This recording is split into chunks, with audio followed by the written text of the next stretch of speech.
अलिफ लैला, गरीब मजदूर की कहानी। घर की मालकिन जुबैदा ने सहारा लेने के लिए आए सभी लोगों के बारे में थोड़ी थोड़ी जानकारी हासिल करने के बाद ने मजदूर को अपनी कहानी सुनाने के लिए कहा। अपने पीछे एक लंबे चौड़े आदमी को तलवार लिए खड़ा देखकर मजदूर डरी आवाज में अपनी कहानी सुनाने लगा। उसने कहा कि मैं इस घर में दूसरे लोगों से पहले आया था, लेकिन मेरा इरादा बिल्कुल भी गलत नहीं है।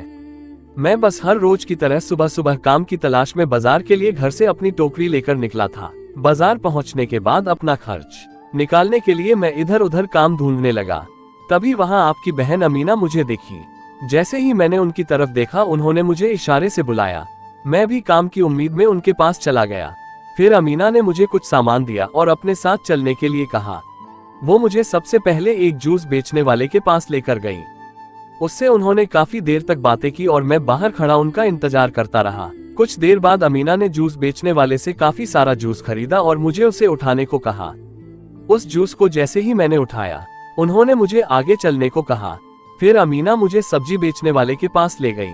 उससे अमीना ने काफी देर तक सब्जियों का दाम ठीक लगाने को कहा और फिर वहां से खूब सारी सब्जियां खरीद ली। उन सब्जियों को भी मैंने कंधे पर उठा लिया। उसके बाद अमीना मुझे वहां से फल बेचने वाले के पास ले गई। उससे भी कई सारे फल खरीदे और मैंने उन्हें भी उठा लिया। फिर सारा खरीदा हुआ सामान लेकर अमीना मुझे मांस बेचने वाले के पास लेकर गई। उससे भी खरीदारी करके अमीना ने कहा कि ये सब कुछ तुम्हें मेरे घर लेकर चलना है। जैसा उन्होंने कहा, मैंने भी ठीक वैसा ही किया और उनके पीछे पीछे सारा सामान कुछ कंधे पर और कुछ सिर पर लाद कर आपके घर आ गया। आगे मजदूर ने रोते हुए कहा कि बस मेरी इतनी ही कहानी है कि मैं रोज सुबह घर से 4 पैसे कमाने के लिए निकलता हूँ और जो भी काम मिलता है उसे बिना किसी सवाल के कर लेता हूँ। ठीक वैसा ही मैंने आज भी किया था। बस आज के दिन मुझे आपकी बहन ने काम दिया और उनका कहा सारा काम मैंने किया। इसके बदले में मुझे यहाँ कुछ देर रहने को कहा गया और सभी ने सम्मान व आदर दिया। मुझ गरीब को इससे ज्यादा क्या चाहिए। आप लोगों का दिल इतना बड़ा है कि मुझे आपने भरपेट खाने को भी दिया, लेकिन मुझसे क्या गलती हुई मुझे समझ नहीं आ रहा है। आपने मेरे सिर को काटने का आदेश क्यों दिया है?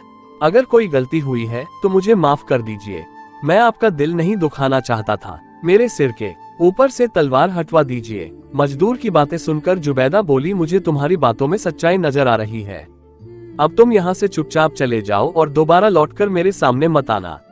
जुबैदा की यह बात सुनकर मजदूर के ऊपर तलवार लिए खड़ा व्यक्ति हट गया।